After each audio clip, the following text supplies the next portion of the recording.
Right, let's do number 14. Use x values negative 2, 0, 1, 2 to graph this function. Then graph its inverse.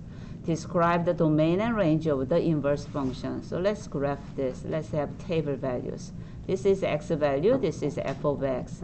When you plug negative 2 in the given function, what do you get?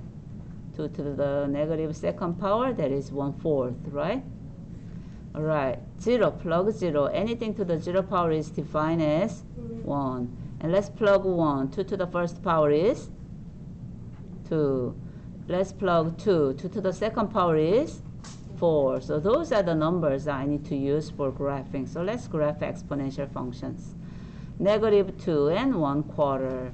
0 and 1. Okay, I'm drawing approximately without number line. You may use ordered pair on the graph paper, okay? And 1 and 2, so 1 and 2.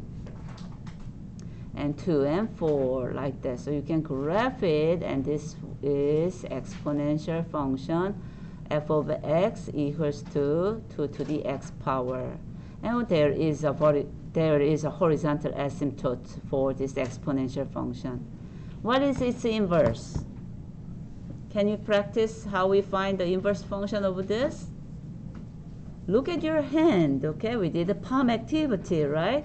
What is going to be the exponential function? This one, this line on my hand, and there is a line between, okay, this is y equals x. If we switch x and y, that function will be called the inverse function, right?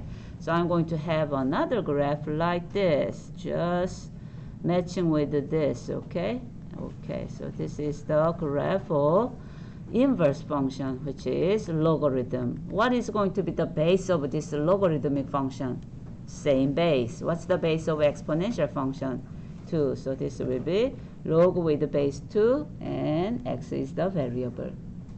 Make sense? So let's use ordered pairs backwards. Can I switch 0 and 1? Yes, that is 1 and 0. This is at 1 and 0. Okay? 1 and 0. Can I switch 1 and 2? Yes, that's going to be 2 and 1 here. 2 and 1. Do we have 2 and 4? Let's switch x and y. Yes, here's the point. That is 4 and 2.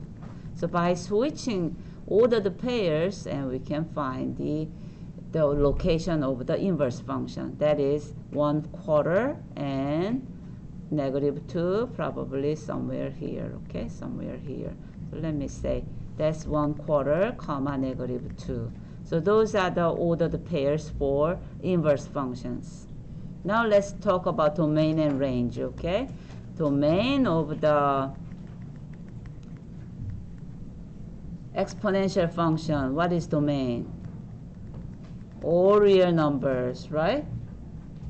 And range is going to be restricted. What's the range of the given function? X is greater than 0 because there is a horizontal asymptote. What is a horizontal asymptote? Can you write an equation? Ha ha ha. Hey, right? Y equals 0. Oh, I messed up here. Range is y is greater than 0, right? Range is y value. Y is greater than 0. Now let's think about domain and range of the inverse function. Okay, we'll switch x and y. What's the domain of this logarithmic function? So this is related to y from above, right? So this will be x is greater than 0. So previous one we had horizontal asymptote, but when we do logarithmic function we have vertical asymptote, okay? Because we flip horizontal asymptote to vertical asymptote. We flip x and y. We got that. And then what is the range of this function? Range of the inverse function, logarithmic function. It keeps going up, up, up, down, down, down. So range will be all real numbers, just like domain of the exponential function. Do we have a horizontal asymptote in the inverse? No, we do not. What do we have? We have vertical asymptote. What is the equation of the vertical asymptote? Vex. x equals to 0.